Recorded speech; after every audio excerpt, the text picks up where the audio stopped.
Telling stories at Christmas comes naturally to the Kern family. I visited them at their home in Washington, D.C. It's a cold winter day, not yet 5 o'clock, and already the light has left the sky. But inside the home of Sally and Stephen Kern, the wood-beamed living room is warmly lit, and a fire is burning in the fireplace. Stephen Kern uses an old-fashioned bellows to pump up the blaze. Nearby, 10-year-old Garrett and 7-year-old Larkin play chess while their mom flips through the day's mail. Oh, we got a card from Mother.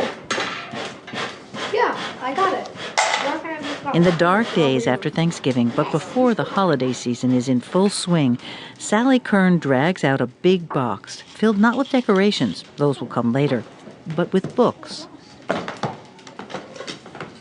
Books filled with stories, mostly about Christmas, but also about Hanukkah and Kwanzaa and the winter solstice. The Kerns read to their kids pretty much every night, but these books are special, read only at this time of year.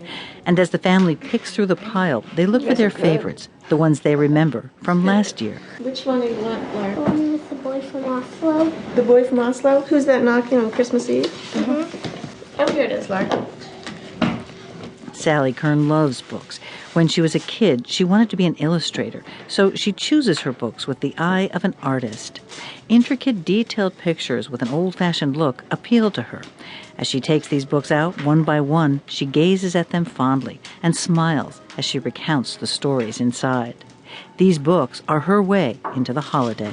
I think it's wonderful to have books as a centering activity this time of year because everything does get really ratcheted up, and even before Thanksgiving the Christmas pummel starts, and so this is something that's very grounding for them and for us. Sally pulls her son Lark's favorite book from the pile and hands it to Stephen. Sally may be the collector, but Stephen is the reader. It's funny, we call this the Snossage book, everybody knows it's that, but it's Who's That Knocking on Christmas Eve by Jan Brett. High above the Arctic Circle in the land of ice and snow, the northern lights shimmer in the night like a curtain of color hanging from the sky. The air is so crisp and clear in the northern place that one Christmas Eve long ago, a boy from Finnmark on his way to Oslo with his ice bear could see smoke curling up from a hut far in the distance. He was cold and hungry, so he headed towards it. As Stephen reads, 7-year-old Larkin snuggles next to him on the couch. His older brother Garrett prowls around the room or pokes at the fire, but listens intently to the story.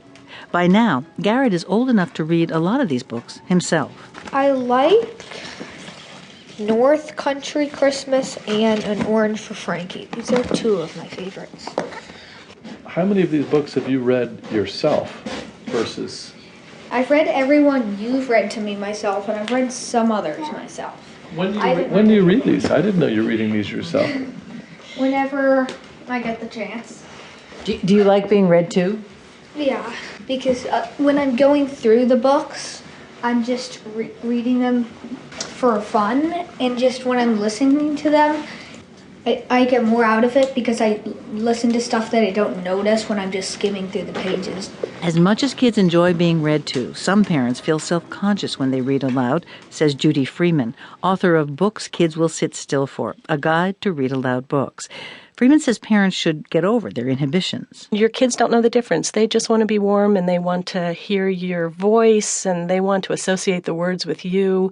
It turns them into readers. If you want your kid to read, you need to read to them. Reading aloud to kids is a good idea no matter what time of year, says Freeman, but the holidays can be an incentive to get started. When you start a family tradition by reading the same books every year, pulling them out every year, making it into something that you think about every year, it's just fun. It's warm. It makes you say, oh, it's that time of year again. Let's do this. Over the years, the Kerns have discovered that the annual ritual spawns their own stories, which are now becoming part of their family legend. What's this one? This was a present last year. Christmas Day in the Morning by Pearl S. Buck. Do you remember this? I do. You cried last year.